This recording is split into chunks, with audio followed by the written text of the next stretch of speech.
नाटिमापी माने tip circle की त्रुटियां पढ़ना चाहते हैं। चित्र बना हुआ है नाटिमापी का टिप सर्कल। इसमें सामान्य रूप से 4 प्रकार की त्रुटियां पाई जाती हैं, जिनके नाम यहाँ लिखे हुए। पहला उत्केंद्रक त्रुटि, इसे एक्सेंट्रिसिटी की एरर कहते हैं। दूसरा शून्य रेखा त्रुटि, जीरो लाइन एरर। तीसरा अक्ष की त्रुटि, एक्सिस की एरर। और चौथा गुरुत्व केंद्र की त्रुटि, ग्रेविटेशन सेंटर ऑफ ग्रेविटेशन की एरर। 4 प्रकार की त्रुटियां। हम चलो पहले उत्केंद्रक त्रुटि की बात करें और समझे आखिरी त्रुटि क्या होती है। यहाँ चित्र है, चित्र में ये ऊर्ध्वाधर वृत्तीय पैमाना है और इसका केंद्र, मान लो इसका केंद्र यहाँ पर ऊर्ध्वाधर वृत्तीय पैमाने का केंद्र रहा। इसको मैंने अलग से यहाँ पे बना दिया ताकि समझने में थोड़ी सुविधा हो जाए। तो जहाँ पर ये वृत्तीय पैमाने का केंद्र है, अगर इस चुंबकीय सुई का केंद्र भी उसी बिंदु पर आ जाता है तो त्रुटि नहीं है, त्रुटि रहित है हमारा उपकरण। माने जब हम एन सिरे का जितना कोण नापेंगे, दूसरे सिरे का कोण भी उतना ही हो जाएगा। इस प्रकार से त्रुटि रहित है। और इसमें हम दोनों सिरों का अपन पाठ करेंगे, बराबर पाठ आ जाएगा। चाहे तो दोनों का औसत भी अपन ले सकते हैं। लेकिन अगर कभी ऐसा हुआ कि वृत्ताकार पैमाने का केंद्र तो यहाँ पे है, ओ बिंदु पर, यहाँ पर अगर सुई का केंद्र भी टूटा तो उसकी सही पाठ पड़ती, जैसे यहाँ पर ये टूटी लाइन से बनाया है। अगर चुंबकीय सुई का केंद्र भी ओ बिंदु पर ही होता, माने वृत्ताकार, ये जो ऊर्ध्वाधर वृत्ताकार स्केल है, इसका केंद्र तो ऊपर है ही। अगर चुंबकीय सुई का केंद्र भी यही होता तो सही पाठ पढ़ लेते। लेकिन किसी त्रुटि से अगर वृत्ताकार स्केल का केंद्र तो ऊपर है, मैं सुई का केंद्र कहीं और है मान लो, तो देख लें अपन। अब पहले ये कोण कुछ ज्यादा होता है, सही कोण, लेकिन अब जब कोण नापेंगे वो हम पहले की तुलना में कम कोण हो जाएगा। ये त्रुटि अपन ने यहाँ पर देख ली। इसमें क्या करेंगे, एक ओर का पार्ट ले लेंगे, जैसे θ1 लिख लिया अपन ने, और दूसरी ओर का पार्ट देखें अपन, ये थोड़ा बढ़ जाएगा। ये पार्ट भी ले लेंगे। मान लो ये पार्ट θ2 है, दोनों का औसत निकाल लेंगे अपन। ये औसत पार्ट इसका वास्तविक पार्ट हो जाएगा। तो θ बराबर θ1 प्लस θ2/2 करेंगे तो इस त्रुटि का निराकरण भी हो जाएगा। वैसे देखिए क्या त्रुटि है। यदि वृत्ताकार स्केल का केंद्र और चुंबकीय सुई का केंद्र संपाती ना हो तो जो त्रुटि होती है उस त्रुटि को हम उत्केंद्रक त्रुटि कहते हैं। इसको अपन एक्सेंट्रिसिटी की एरर के नाम से पुकारते हैं।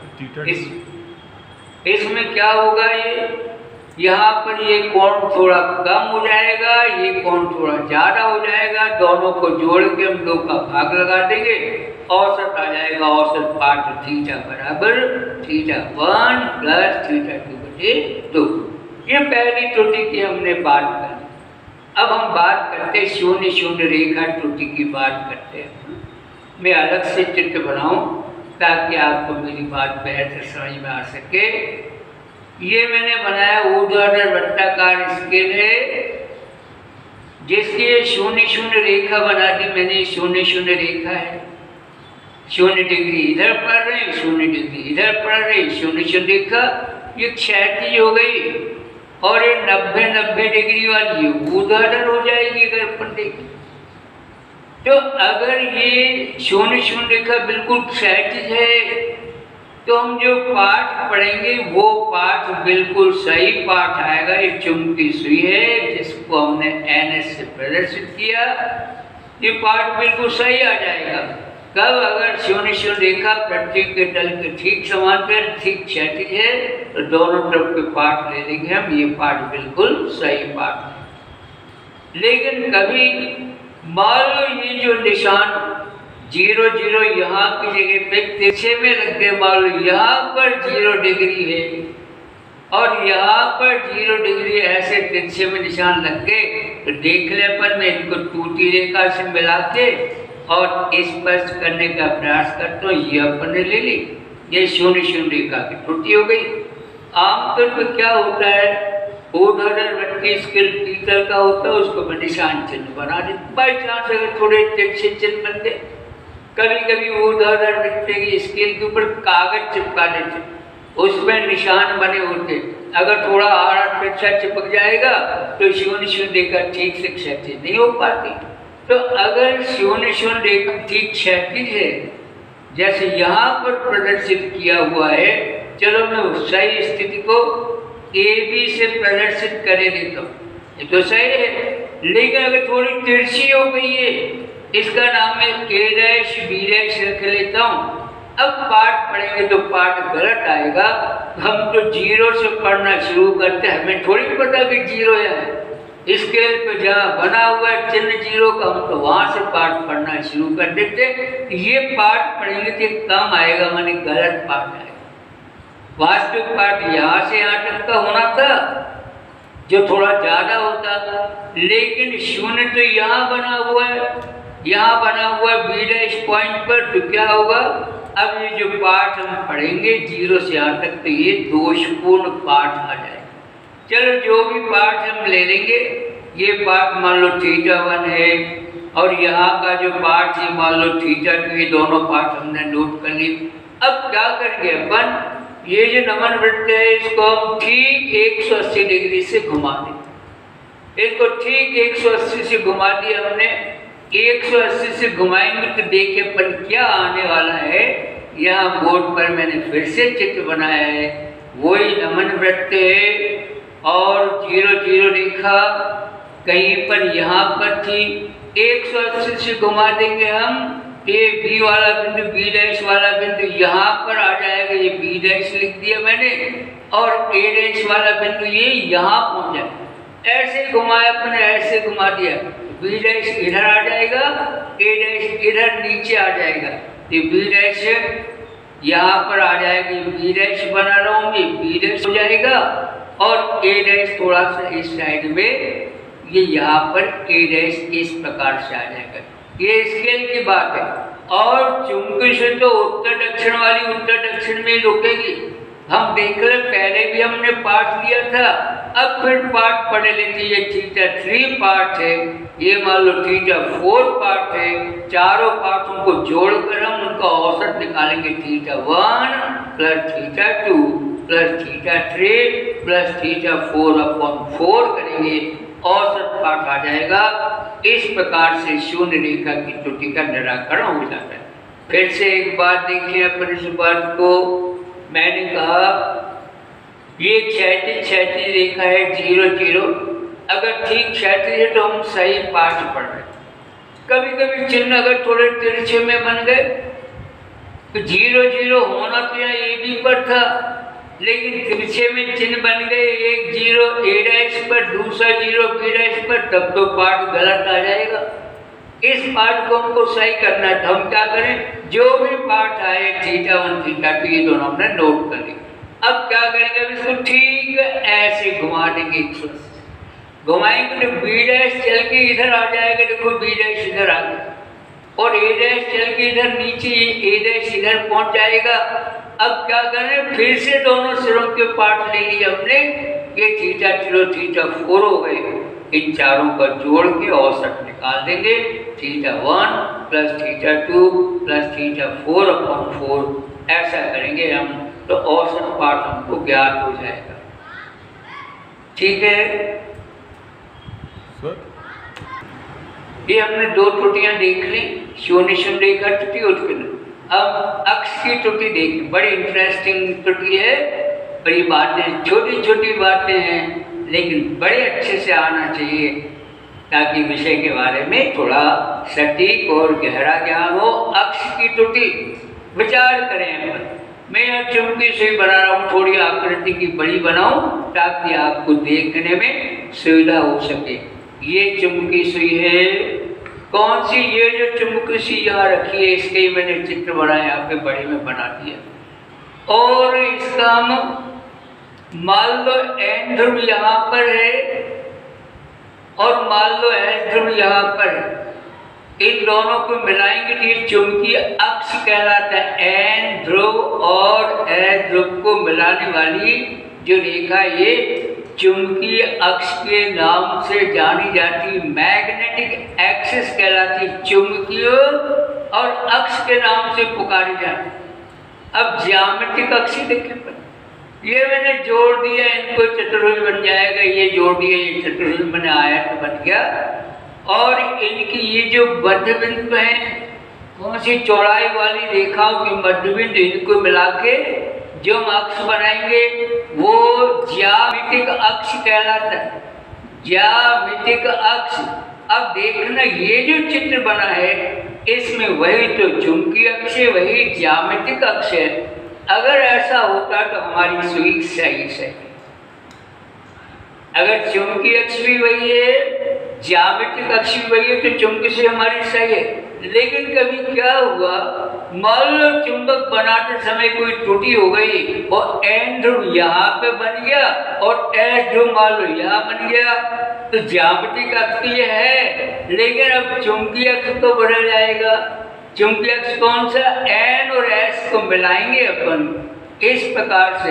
अब ये वाला जो अक्ष है, ये अक्ष चुंबकीय अक्ष हो जाएगा, चुंबकीय। लेकिन यहाँ पे दोष हो गया। अब ज्यामितिक अक्ष अलग से है और चुंबकीय अक्ष ये अलग से है। ऐसी सुई त्रुटिपूर्ण सुई। अब हम कैसे करें? हमको सही पाठ तो लेना ही लेना है। एक बार फिर से देख ले दोष को। मैंने कहा कि चुंबकीय सुई का यदि वही तो ज्यामितिक अक्ष है और वही चुंबकीय अक्ष एन और एस, दोनों मैंने फिर से बना, वही चुंबकीय अक्ष वही ज्यामितिक अक्ष, तो सही हमारी चुंबकीय सुई।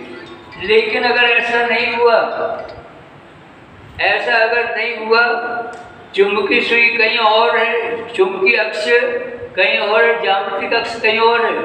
उदाहरण के लिए ज्यामितिक अक्ष तो बना हुआ लेकिन एन ध्रुव यहाँ बन जाए, एस ध्रुव यहाँ बन जाए, ये चुंबकीय अक्ष इस प्रकार से हो जाएगा। ये दोषपूर्ण हो गई सुई। अब इस दोष को हमको दूर करना है। ये क्या कहलाती? ये अक्ष की त्रुटि कहलाती, एरर ऑफ एक्सिस कहलाती। इसको हमको दूर करना।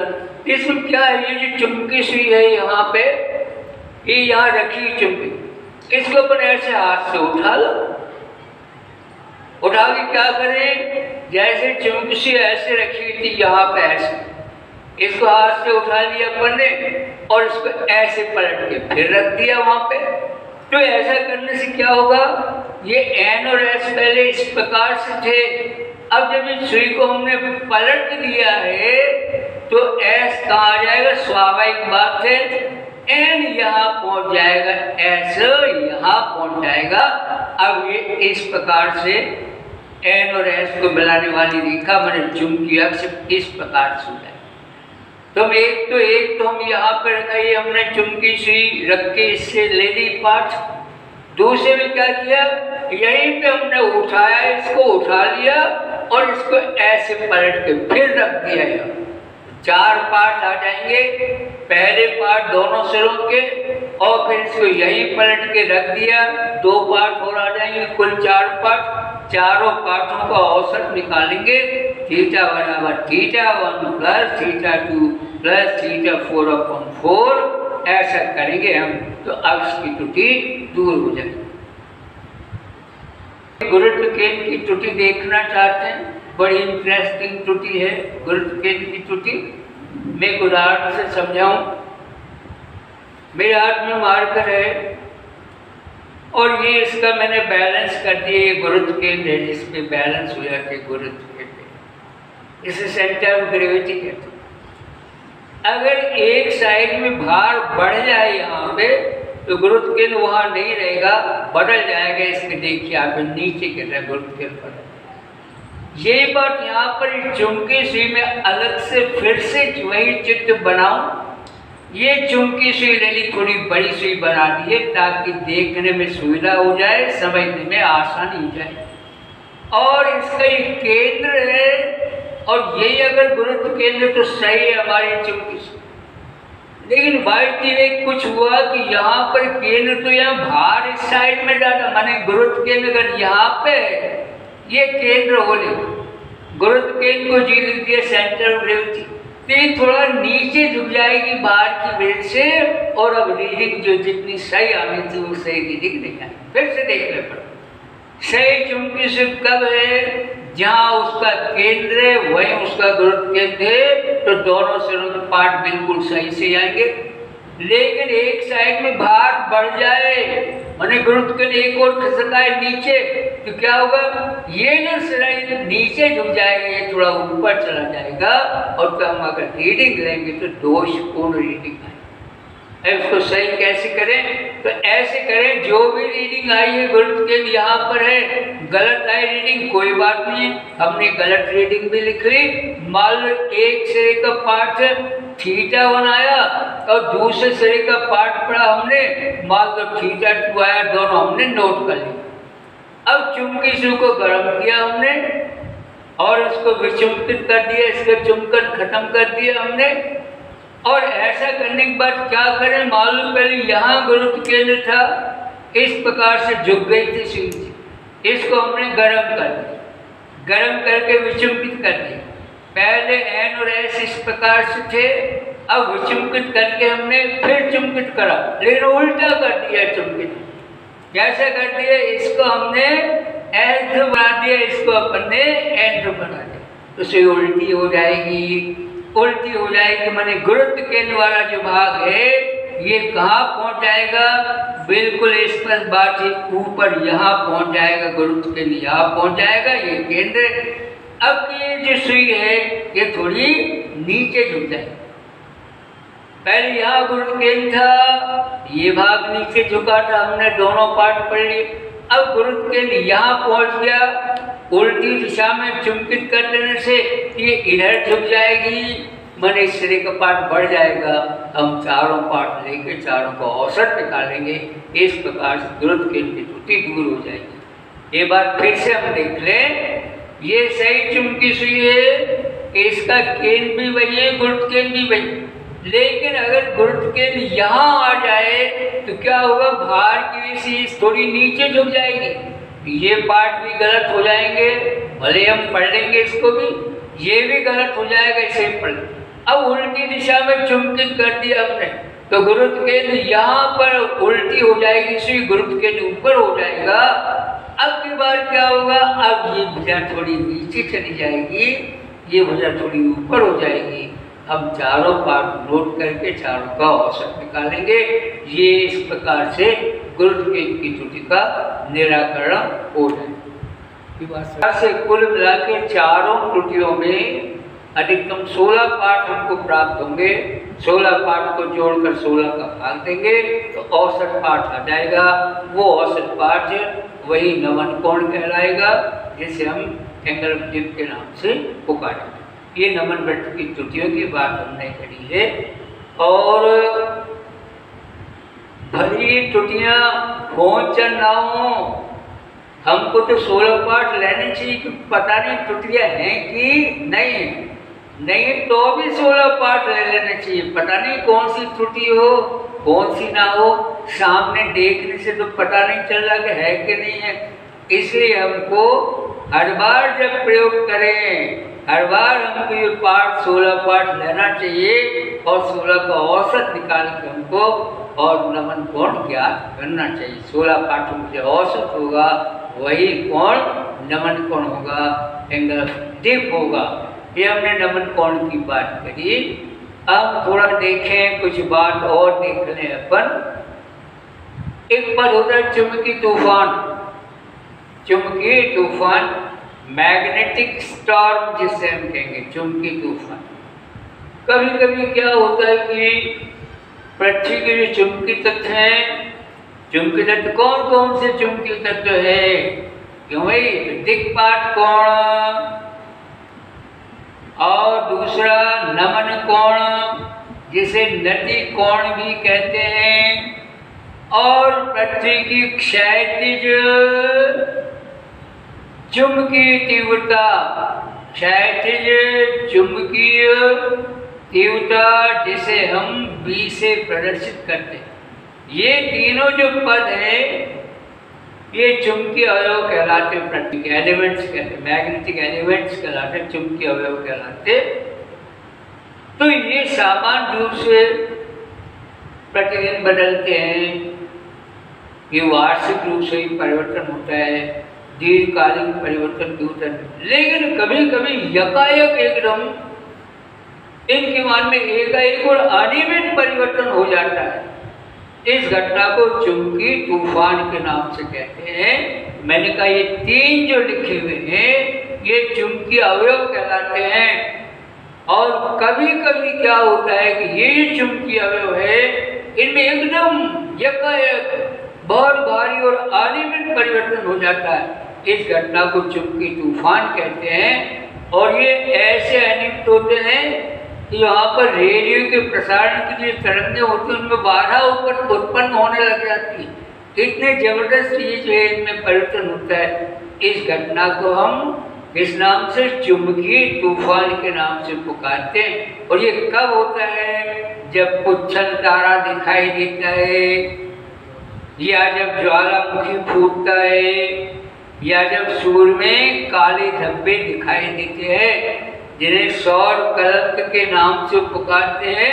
ये तीन घटनाएं जब होती हैं, ये एकदम इनमें अकस्मात यकायक और अनियमित परिवर्तन हो जाता है। इस घटना को हम चुंबकीय तूफान के नाम से पुकारते हैं। तो फिर से हम देखें एक बार, चुंबकीय तूफान कब होता है? मैंने तीन बातें बताई आपको। पहला मैंने कहा या तो पुच्छल तारा दिखता है, या दूसरी बात मैंने कही ज्वालामुखी फूटता है, और तीसरी एक बात और मैंने कही है जब सूर्य में काले धब्बे दिखाई देते हैं। तो जो घटना होती है उसको चुंबकीय तूफान के नाम से पुकारते हैं। चुंबकीय तूफान, मैग्नेटिक स्टॉर्म कहते हैं इसको, चुंबकीय तूफान के नाम से इसको अपन पुकारते हैं। चुंबकीय तूफान वाली बात हो गई। अब चुंबकीय तूफान के बाद हम उत्तर ध्रुवी ज्योति के बारे में पढ़ना चाहते हैं। जो पढ़ेगा, मेहनत करेगा, उत्तर ध्रुव पर जाएगा, ज्योति भी देख लेगा। बिल्कुल उत्तर ध्रुव बड़ा सुंदर रंग बिरंगा प्रकाश दिखाई देता है। कहाँ पर? चुंबकीय उत्तरी ध्रुव पर, माने जहाँ दक्षिण ध्रुव होता है उसके आसपास की बात, जहाँ भौगोलिक दक्षिण ध्रुव है पृथ्वी पे, उसके आसपास चुंबकीय उत्तरी ध्रुव है। तो वहाँ पर रंग बिरंगा चमकीला प्रकाश दिखाई देता है, बड़ा सुंदर दिखाई देता है। बहुत सारे लोग उस प्रकाश को देखने जाते भी। ये प्रकाश का कारण असल में पृथ्वी का चुंबकीय क्षेत्र है। जब बाहर से इलेक्ट्रॉन की बौछार आती है, पृथ्वी के ऊपर इलेक्ट्रॉन की धाराएं आती हैं, तो जैसे ये चुंबकीय क्षेत्र में प्रविष्ट होती है, इनमें अन्योन्य क्रिया, म्यूचुअल रिएक्शन होने लग जाती है, अन्योन्य क्रिया होती है। उसके फलस्वरूप रंग बिरंगा और सुंदर प्रकाश दिखाई देने लगता है। इसको उत्तर ध्रुवी ज्योति के नाम से पुकारते। कहाँ होता है? पृथ्वी के चुंबकीय उत्तरी ध्रुव पर। ध्यान रखिए, अपन भौगोलिक उत्तरी ध्रुव नहीं कहा मैंने, पृथ्वी के चुंबकीय उत्तरी ध्रुव पर यह घटना होती है। और पृथ्वी का चुंबकीय उत्तरी ध्रुव कहाँ होगा? दक्षिण ध्रुव के पास में। हमने पढ़ा था दक्षिण ध्रुव से कितना दूरी पर? 2240 किलोमीटर की दूरी पर। इस घटना को हम इस नाम से, मैंने कहा, उत्तर ध्रुवी प्रकाश के नाम से पुकारते। ऑरोरा बोरियोलिस के नाम से पुकारते इसको। ऑरोरा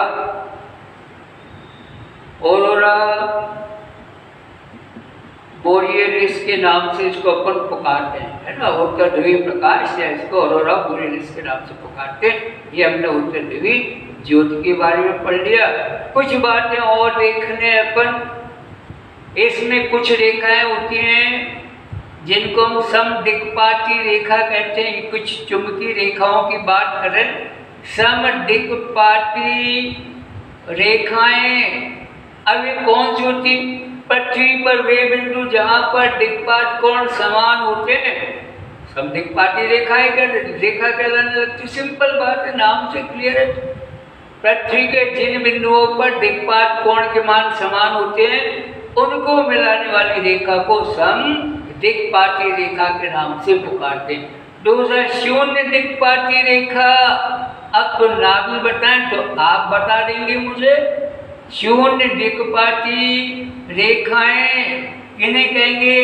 पृथ्वी पर वे बिंदु जहां पर पृथ्वी के उन बिंदुओं को मिलाने वाली रेखा है जहां पर दिक्पात कोण का मान शून्य होता है, शून्य दिक्पाती रेखाएं कहलाती है। फिर से देख लें, पृथ्वी तल पर उन बिंदुओं को मिलाने वाली रेखाएं जिन पर दिक्पात कोण का मान शून्य होता है शून्य दिक्पाती रेखाओं के नाम से पुकारी जाती है। तीसरा, समान नमन कोण वाली रेखाएं, सम नमन कोण। क्लियर बात है, सम नमन कोण ये असल में चुंबकीय निरक्ष होते हैं। चुंबकीय निरक्ष जहाँ पर नमन कोण के मान बराबर हो, नति कोण के मान बराबर हो, उनको मिलाने वाली रेखा को चुंबकीय निरक्ष कहते हैं या सम नमन कोण रेखाओं के नाम से पुकारते हैं। अगला, शून्य नमन कोण। शून्य नमन कोण को मिलाने वाली रेखाओं को शून्य नमन कोण रेखा के नाम से पुकारते हैं। और समचुंबकीय रेखाएं, लास्ट बिल्कुल सामान्य बात, समचुंबकीय और रेखाएं किन्हें कहेंगे? पृथ्वी पर वे बिंदु जिन पर चुंबकीय तीव्रता समान होती है उनको मिलाने वाली रेखाओं को हम समचुंबकीय रेखा के नाम से पुकारते। फिर से एक बार, पृथ्वी तल पर जिन बिंदुओं पर चुंबकीय क्षेत्र की तीव्रता समान होती है उन बिंदुओं को मिलाने वाली रेखाओं को हम समचुंबकीय रेखाओं के नाम से पुकारते हैं। ये 4 प्रकार की रेखाएं हो गई। इस प्रकार से हमने पृथ्वी के चुंबकीय क्षेत्र के बारे में अपने कोर्स की परिचित की बातें पूरी पढ़ी।